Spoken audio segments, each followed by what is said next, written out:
فرزند زہرا یہ حالات برے ہیں.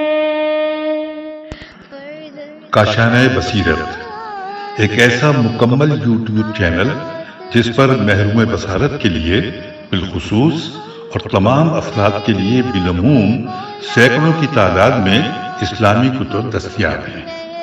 لہذا گزارش ہے کہ آپ اپنی ذمہ داری نبھاتے ہوئے کاشانہ بصیرت کو سبسکرائب کرنے کے ساتھ ساتھ بیل آئیکن کو پریس کیجئے تاکہ آپ علم کے حصول کے ساتھ ساتھ مذہب اہل بیت کی اشاعت میں بھی اہم کردار ادا کرتے رہیں. کاشانہ بصیرت.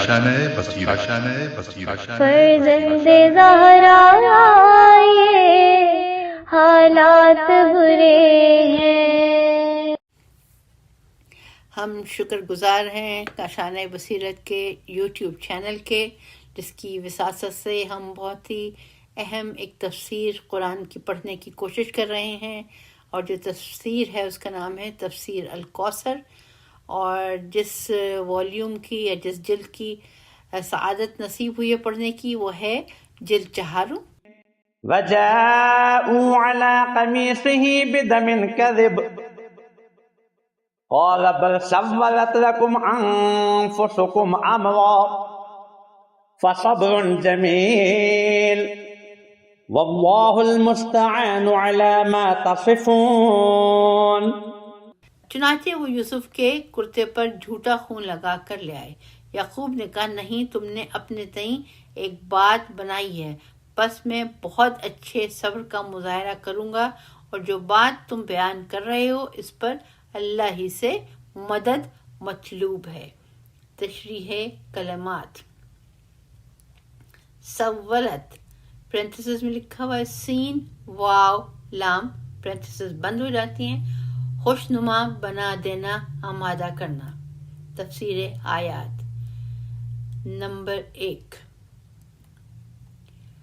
وَجَاءُوا عَلَىٰ قَمِيصِهِ وَجَاءُوا عَلَىٰ قَمِيصِهِ روایات کے مطابق خود قمیص خون کے جھوٹا ہونے کی گواہی دے رہی تھی.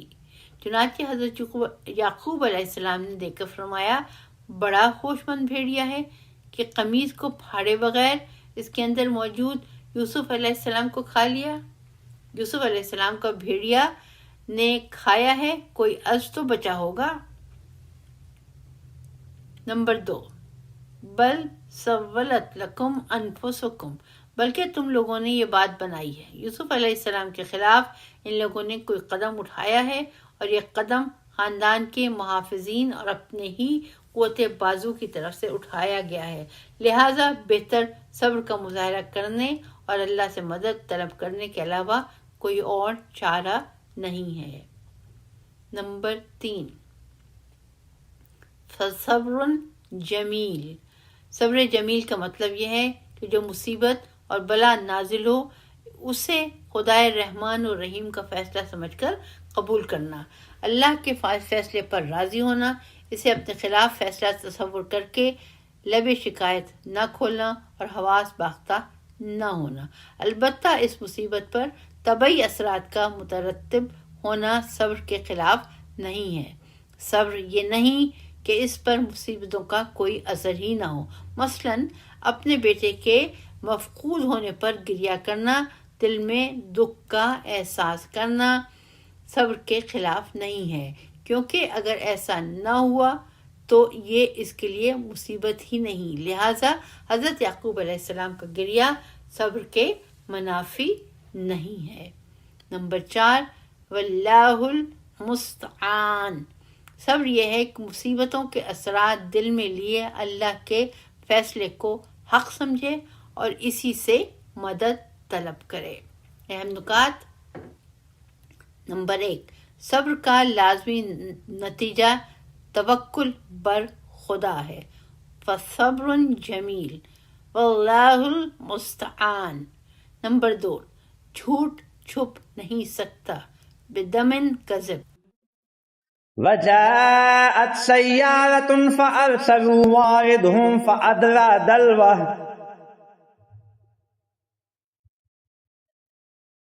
قال يا بشرى هذا غلام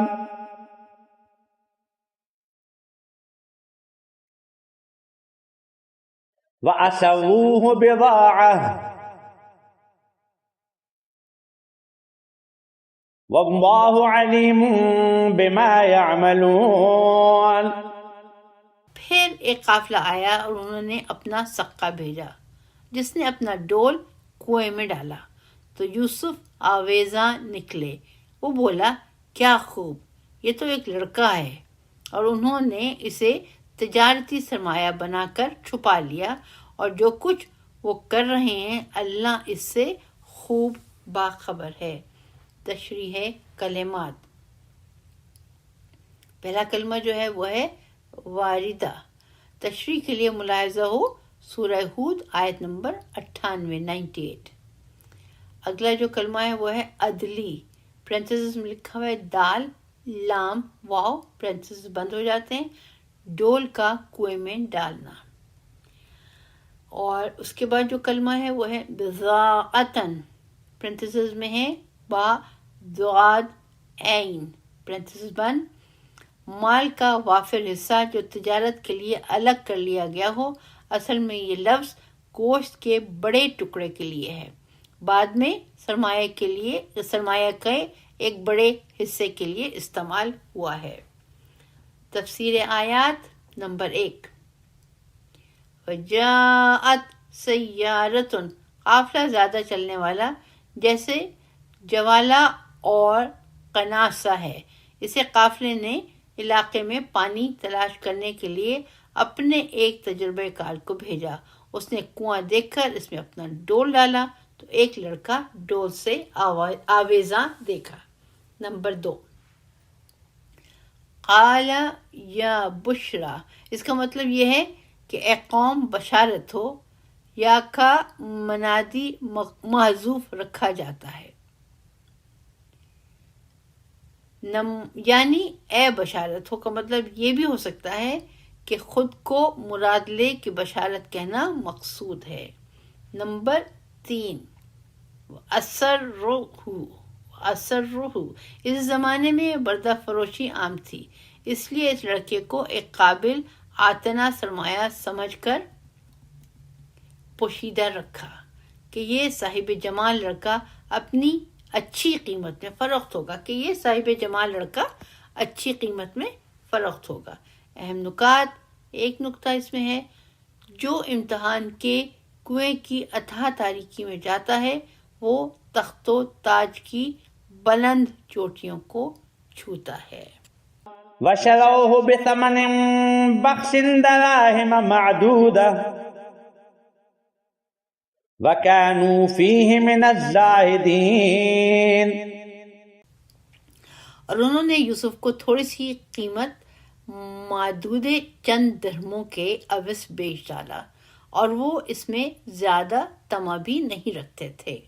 تشریح کلمات. جو کلمہ تحریر ہے وہ ہے البخس، اور پرنتھسز میں لکھا ہوا ہے با خے سین، پرنتھسز بند ہو جاتی ہیں. حقیر اور ناقص چیز کے معنوں میں ہے. تفسیر آیات. نمبر 1. وشروہ بثمن بخس. اس بارے میں اختلاف پایا جاتا ہے کہ یوسف علیہ السلام کو بیچنے والے کون تھے. بعض مفسرین کے مطابق برادران یوسف نے بیچ دیا. بائبل کے مطابق کنویں سے نکالنے والے مدین کے سوداگر ہی تھے، اس لیے ان لوگوں نے اسماعیلی قافلے کے ہاتھ فروخت کر دیا. تلمود کے مطابق مدین کے تاجروں کا برادران یوسف سے جھگڑا ہوا، چنانچہ 20 درہم دے کر برادران کو خاموش کرا دیا، پھر اسی قیمت پر اسماعیلی قافلے کے ہاتھ فروخت کیا. اسماعیلی قافلے نے مصر لے جا کر فروخت کیا. ظاہر آیت سے معلوم ہوتا ہے جس قافلے نے حضرت یوسف علیہ السلام کو کنویں سے نکالا تھا اسی نے فروخت کیا، خواہ یہ قافلہ اسماعیلیوں کا ہو یا مدین والوں کا، کیونکہ اول تو سلسلہ کلام اسی قافلے کے بارے میں جاری ہے، لہذا دیگر ضمائر کی طرح شروع ہو کہ ضمیر بھی اس قافلے کی طرف جانا چاہیے۔ ثانیاً جن لوگوں نے یوسف علیہ السلام کو تجارتی سرمایہ بنا کر چھپا کر رکھا تھا وہی فروخت کرنے والے ہیں۔ نمبر 2، وَكَانُوا فِيهِ مِنَ الزَّاهِدِينَ۔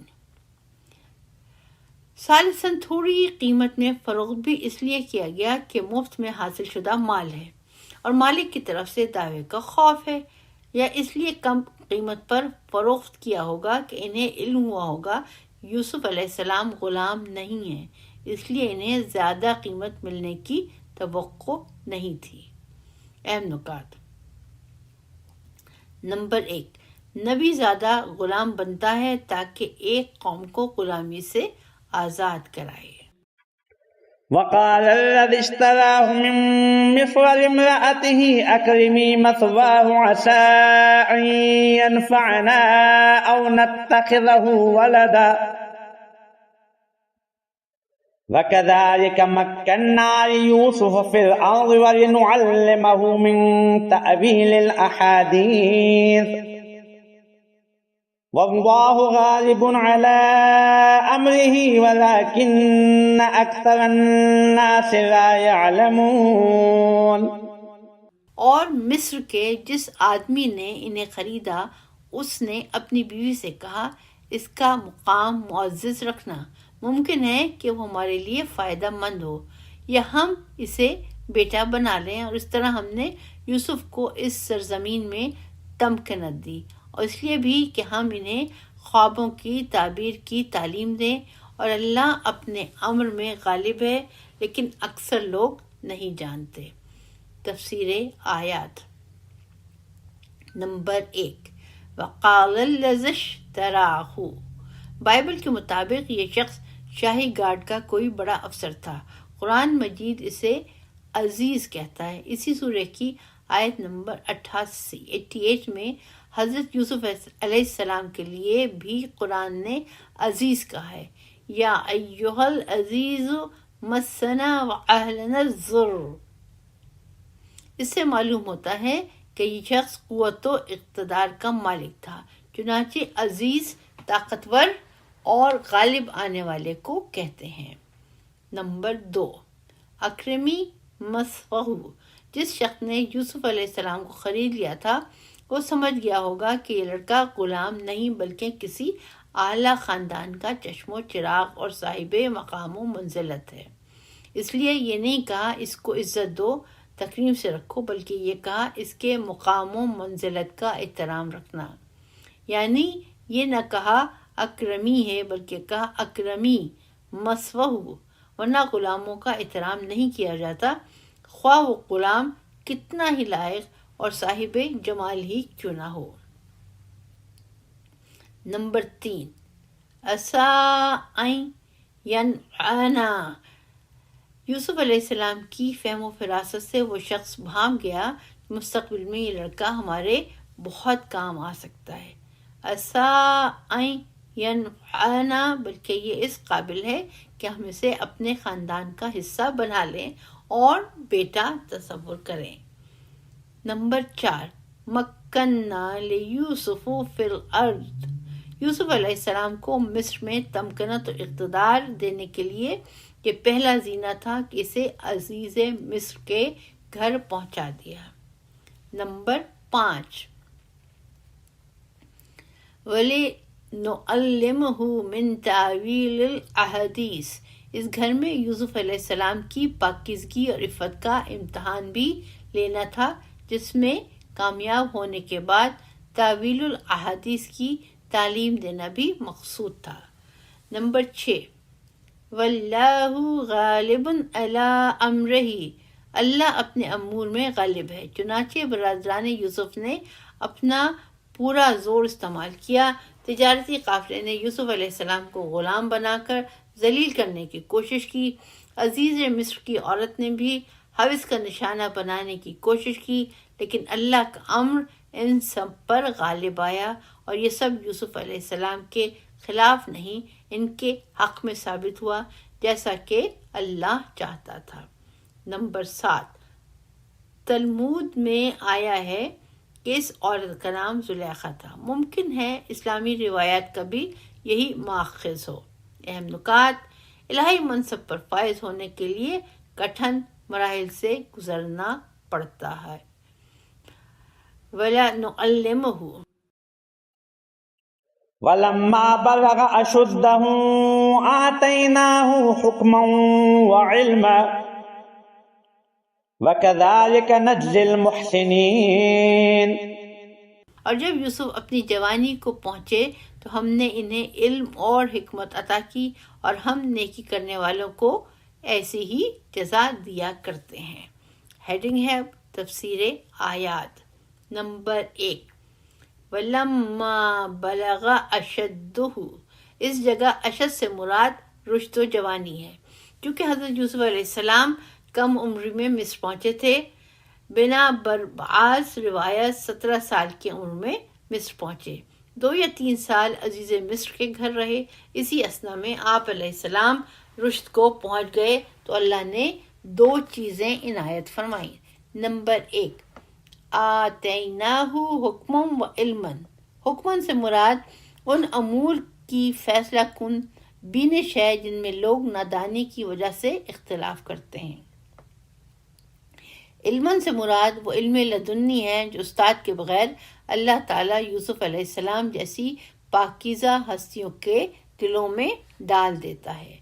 نمبر 2، وَكَذَلِكَ نَجْزِي، ہر وہ شخص جو نیکی و پاکدامنی میں یوسف علیہ السلام کے مرتبے کو پہنچے اس کو بھی حکمت اور علم سے نوازتا ہے۔ اہم نکات۔ نمبر 1، اللہ کی طرف سے حکمت اور علم اندھی بانٹ نہیں ہے، بلکہ یہ اصول و قانون کے تحت ملتے ہیں۔ وَكَذَلِكَ نَجْزِي۔ نمبر 2، اور ہر نیکی کرنے والے کو اپنی نیکی کے مطابق اجر ملتا ہے۔ وَكَذَلِكَ نَجْزِي۔ وراودته التي هو في بيتها عن نفسه وغلقت الأبواب وقالت هيت لك قال معاذ الله إنه ربي أحسن مثواي إنه لا يفلح الظالمون۔ اور یوسف جس عورت کے گھر میں تھے اس نے انہیں اپنے ارادے سے منحرف کر کے اپنی طرف مائل کرنا چاہا، اور سارے دروازے بند کر کے کہنے لگی، آ جاؤ یوسف، آ جاؤ۔ یوسف نے کہا، پناہ بخدا، یقیناً میرے رب نے مجھے اچھا مقام دیا ہے، بے شک اللہ ظالموں کو کبھی فلاح نہیں دیتا۔ تشریح کلمات۔ سب سے پہلا کلمہ جو لکھا ہے وہ ہے راودہ، پرنتھیسز میں ہے رے واو دال، پرنتھیسز بند ہو جاتی ہے، کہ اصل معنی نرمی کے ساتھ کسی کی طلب میں بار بار آمد و رفت کے ہیں۔ راودہ بروزن مفاعلہ کے معنی ارادوں میں باہمی اختلاف اور کشیدگی کے ہیں۔ راودتہ عن نفسہ، اس کو اس کے ارادے سے پھسلانے کی کوشش کی۔ اگلا کلمہ ہے حیتا لکا، پرنتھیسز میں لکھا ہے ہا، 2 چشمی ہے، چھوٹی یہ اور تے، پرنتھیسز بند ہوتے ہیں، اور آگے لکھا ہے حیتا اور حلم دونوں کے ایک ہی معنی ہیں، یعنی آجا۔ واحد جمع مؤنث مذکر کے لیے ایک لفظ استعمال ہوتا ہے، البتہ عدد کے لیے بعد کے لفظ قرینہ بنتا ہے، حیت لکا، حیت لکما، حیت لکن۔ تفسیر آیات۔ نمبر 1، وراودته التي ہوا، حضرت یوسف علیہ السلام عزیز مصر کے گھر کا حصہ بن گئے تھے، اور اس گھر میں یوسف علیہ السلام ایک غلام کی نہیں بلکہ قابل احترام شخصیت کی حیثیت سے رہ رہے تھے۔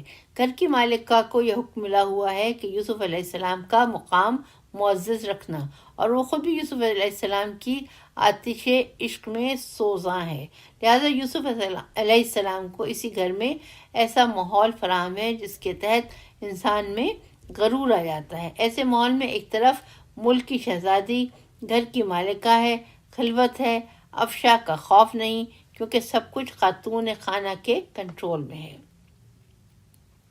نمبر 2، وغلقت الابواب، سارے دروازے بند کر کے ماحول کو سازگار بنایا جاتا ہے۔ عورت شرم و حیا کی مالک ہوتی ہے، اس کی طرف سے اسیر جنس مرد کو دعوت دی جاتی ہے۔ ہیتا لکھا، اب یوسف علیہ السلام اور اس شہزادی کے درمیان سوائے یوسف علیہ السلام کی ایک توجہ کے اور کوئی رکاوٹ نہیں، اور یوسف علیہ السلام کی توجہ کے لیے نہ صرف کوئی رکاوٹ نہیں ہے بلکہ مختلف عوامل موجود ہیں۔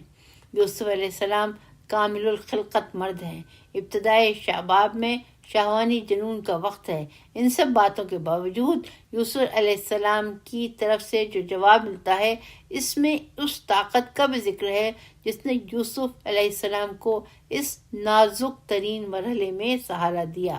وہ جواب یہ تھا۔ نمبر 4، قال معاذ اللہ، پناہ خدا۔ اس جوان سوالے نے اس ذات کا سہارا لیا جس نے اسے ممتاز مقام دیا، اور کہا میرے رب نے مجھے اچھا مقام دیا ہے۔ اس کی پناہ میں ہونے کی وجہ سے یوسف علیہ السلام اس امتحانی مرحلے میں کامیابی سے سرخ رو رہے۔ نمبر 5، ربی آسنا مسوا، میرے رب نے مجھے بہتر مقام عنایت کیا ہے۔ بعض مفسرین کے نزدیک اس رب سے یوسف علیہ السلام کی مراد عزیز مصر ہے، اور حضرت یوسف علیہ السلام نے اس کو مصری اصطلاح کے مطابق رب کہا ہے۔ یہ نظریہ درست نہیں ہو سکتا۔ یہ ناممکن ہے کہ اس گناہ کے ارتکاب سے اللہ کے لیے نہیں، گھر کے مالک کی وجہ سے اجتناب کیا۔ ثانیاً اگلی آیت میں اس بات کی تشریح موجود ہے کہ ترک گناہ میں برہان رب موجب بنی ہے۔ لولا ان راء برہان ربہ، اس رب سے مراد مالک خانہ ہرگز نہیں ہو سکتا۔ ثالثاً حضرت یوسف علیہ السلام مالک خانہ کو رب کیوں کر کہے جبکہ آپ علیہ السلام کو علم ہے کہ آپ علیہ السلام غلام نہیں ہیں۔ نکات۔ نمبر 1، زنا ایسا ظلم ہے جس میں ناکامی ہے، انہ لا یفلح الظالمون۔ نمبر 2، جو ذات اللہ کی پناہ میں ہوتی ہے وہ گناہ نہیں کرتی، قال معاذ اللہ۔ نمبر 3، جنسی شہوت کا خطرہ انسان کے لیے سب سے بڑا ہے۔ نمبر 4، اسلامی شریعت میں نامحرم عورت کے ساتھ ایک گھر میں تنہا رہنا جائز نہیں ہے۔ وَلَقَدْ هَمَّتْ بِهِ وَهَمَّ بِهَا لَوْلَا أَن رَأَىٰ بُرْهَانَ رَبِّهِ كَذَٰلِكَ لِنَصْرِفَ عَنْهُ السُّوءَ وَالْفَحْشَاءَ إِنَّهُ مِنْ عِبَادِنَا الْمُخْلَصِينَ۔ اور اس عورت نے یوسف کا ارادہ کر لیا، اور یوسف بھی اس کا ارادہ کر لیتے اگر وہ اپنے رب کی برہان نہ دیکھ چکے ہوتے۔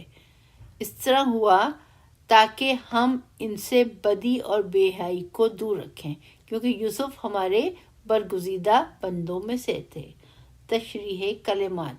ہمہ پرنتھسز میں ہے، دو چشمی ہے، میم اور پھر میم اور پرنتھسز کم بند ہو جاتی ہے۔ ہمہ کے اصل معنی اس ارادے کے ہیں جو ابھی دل میں ہو۔ تفسیر آیات۔ نمبر 1، وَحَمَّ بِهَا لَوْلَا أَن رَأَىٰ بُرْهَانَ رَبِّهِ، آیت کے اس جملے کا واضح مطلب یہ ہے کہ یوسف علیہ السلام اس کا ارادہ کر لیتے اگر وہ اپنے رب کی برہان نہ دیکھ چکے ہوتے۔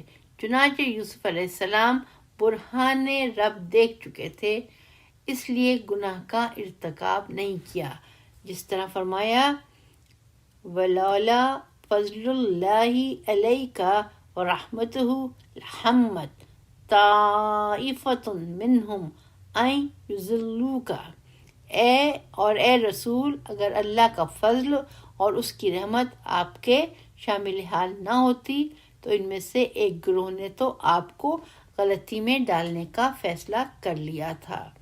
اس کا حوالہ ہے سورہ نساء 113، آیت نمبر 113۔ آیت کا مفہوم یہ ہرگز نہیں ہے کہ یوسف علیہ السلام نے بھی گناہ کا ارادہ کر لیا تھا، جیسا کہ بعض اکابر مفسرین اہل سنت کا خیال ہے۔ برہان جو انبیاء علیہ السلام کو اللہ کی طرف سے دکھائی جاتی ہے وہ علم یقینی ہے جو کسی محسوس ذریعہ ادراک سے نہیں بلکہ اس قوت کے ذریعے درک ہوتا ہے جو تمام ادراکات اور محسوسات کا مرکز ہے، جس کو نفس، ضمیر، وجدان اور احیاناً قلب کہتے ہیں۔ دوسرے لفظوں میں انبیاء علیہ السلام برہان الہی کو اپنے پورے وجود کے ساتھ محسوس کرتے ہیں، اسی لیے برہان سے یقین کی اس منزل پر فائز ہو جاتے ہیں جہاں کسی قسم کے شک و تردد کی گنجائش نہیں ہوتی، اور یقین کی اسی منزل سے عصمت شروع ہوتی ہے۔ جیسا کہ عام انسان دنیاوی مسائل میں اگر یقین کی اسی منزل پر ہو تو وہ بھی جان بوجھ کر خلاف ورزی نہیں کرتا۔ مثلاً کوئی عاقل انسان جان بوجھ کر اپنے آپ کو آگ کے بھٹے میں نہیں ڈالتا، چونکہ انجام کا علم ہے۔ نمبر 3، كَذَلِكَ لِنَصْرِفَ عَنْهُ السُّوءَ۔ یہاں سے یہ بات واضح ہو جاتی ہے کہ انبیاء علیہ السلام کی عصمت کا یہ مطلب ہرگز نہیں ہے کہ ان سے گناہ کی قوت سلب ہو جاتی ہے، بلکہ اس کا مطلب یہ ہے کہ انبیاء اگرچہ گناہ کرنے پر قادر ہوتے ہیں اور خواہشات بھی رکھتے ہیں، لیکن اپنے محکم یقین کی وجہ سے گناہ کے مرتکب نہیں ہوتے۔ دوسرے لفظوں میں ان کا مضبوط یقین خواہشات پر غالب آ جاتا ہے، جبکہ غیر معصوم میں خواہشات یقین پر غالب آ جاتی ہیں۔ یوسف علیہ السلام کو برہان دے کر گناہ سے دور اس لیے رکھا کہ وہ اللہ کے برگزیدہ بندوں میں سے تھے۔ اس سے معلوم ہوا کہ برگزیدہ بندوں کو برہان دی جاتی ہے، اور جن کو برہان ملتی ہے وہ معصوم ہوا کرتا ہے۔ اہم نکات: نمبر 1، یقین کی کمزوری کی وجہ سے گناہ سرزد ہو جاتا ہے۔ نمبر 2، اللہ کے خالص بندے معصوم ہوا کرتے ہیں۔ واستبق الباب وقدت قميصه من دبر وألف يا سيدها لدى الباب قال ما جزاء من أراد بأهلك سوءا إلا أن يسجن أو عذاب أليم قال هي راودتني عن نفسي وشهد شاهد من أهلها إن كان قميصه قد من قبل فصدقت وهو من الكاذبين وإن كان قميصه قد من دبر فكذبت وهو من الصادقين فلما رأى قميصه قد من دبر قال إنه من كيدكن إن كيدكن عظيم۔ دونوں دروازے کی طرف دوڑ پڑے اور اس عورت نے یوسف کا کرتا پیچھے سے پھاڑ دیا۔ اتنے میں دونوں نے اس عورت کے شوہر کو دروازے پر موجود پایا۔ عورت کہنے لگی، جو شخص تیری بیوی کے ساتھ برا ارادہ کرے اس کی سزا کیا ہو سکتی ہے سوائے اس کے کہ اسے قید میں ڈالا جائے یا دردناک عذاب دیا جائے۔ یوسف نے کہا، یہ عورت مجھے اپنے ارادے سے پھسلانا چاہتی تھی، اور اس عورت کے خاندان کے کسی فرد نے گواہی دی کہ اگر یوسف کا کرتا آگے سے پھٹا ہے تو یہ سچی ہے اور یوسف جھوٹا ہے، اور اگر اس کا کرتا پیچھے سے پھٹا ہے تو یہ جھوٹی ہے اور یوسف سچا ہے۔ جب اس نے دیکھا کہ کرتا تو پیچھے سے پھٹا ہے تو اس کے شوہر نے کہا، بے شک یہ سب تم عورتوں کی فریب کاری ہے، تم عورتوں کی فریب کاری تو بہت بھاری ہوتی ہے۔ تشریح کلمات، قدہ پرنتھیسز میں لکھا ہوا ہے قاف، دال اور دال پرنتھیسز بند ہو جاتے ہیں۔ القد یا القد، اس کے اوپر زبر زیر نہیں ہے، کہ معنی کسی چیز کو طول میں قطع کرنے کے ہیں۔ تفسیر آیات، نمبر 1، وَاسْتَبَقَ الْبَابَ، یوسف علیہ السلام فرار ہوتے ہوئے اور وہ عورت پیچھا کرتے ہوئے دونوں دروازے کی طرف دوڑے۔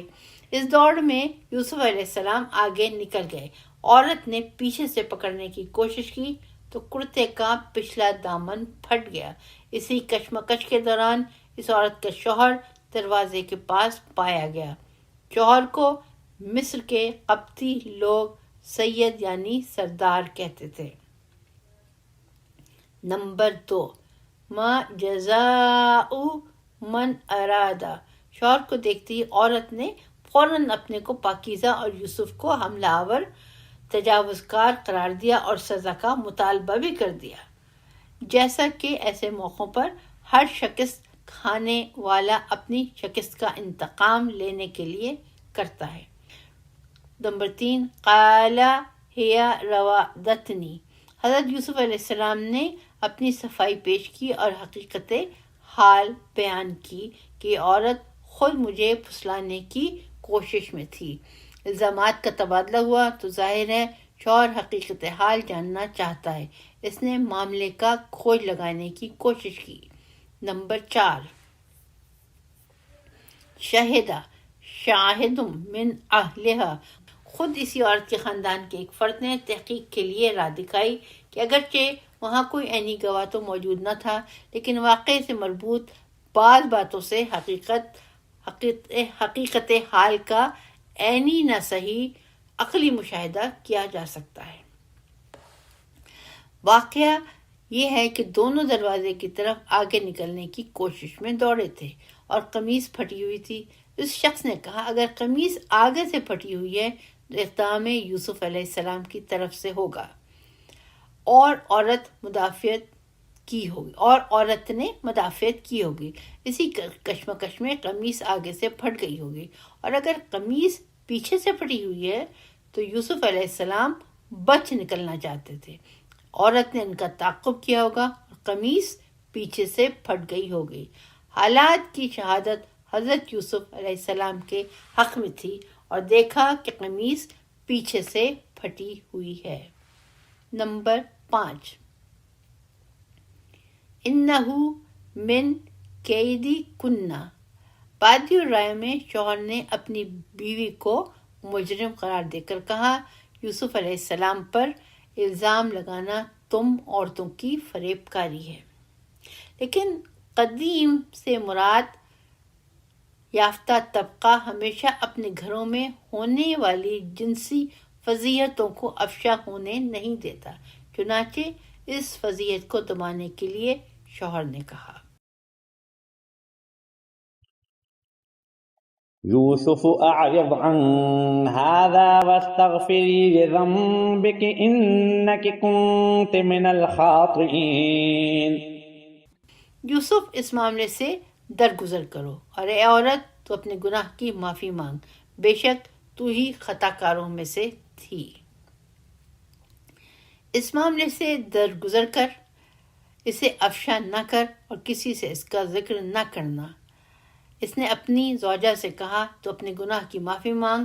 کہتے ہیں مصری لوگ اگرچہ بت پرست تھے تاہم وہ اللہ کے وجود کے قائل تھے، پرستش بتوں کی کرتے تھے کیونکہ انہیں وسیلہ سمجھتے تھے، اور ممکن ہے مطلب یہ ہو کہ وہ جس کے سامنے اپنے آپ کو جواب دہ سمجھتے تھے اسی سے معافی مانگ، وہ خدا ہو یا بت۔